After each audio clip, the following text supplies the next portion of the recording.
Dodi Sudrajat bakal nikahi janda Brunei, sampai operasi agar awet muda. Berita seleb terkini, Dodi Sudrajat akan menikahi seorang janda dari Brunei Darussalam. Bahkan Dodi Sudrajat menjalani operasi kantung mata demi tampil paripurna saat sesi prewedding. Didampingi putrinya, Mayang, Dodi Sudrajat mengaku senang bisa menjalani prosedur operasi kantung mata sebelum menikah. Ia lantas menjelaskan prosedur operasi yang akan dijalaninya.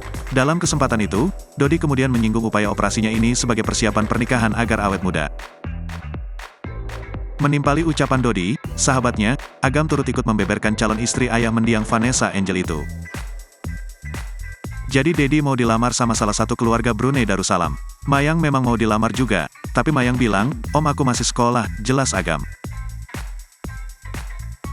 Dodi yang nampak duduk di sisi Agam hanya tertawa mendengarnya, sembari sesekali bergumam membenarkan.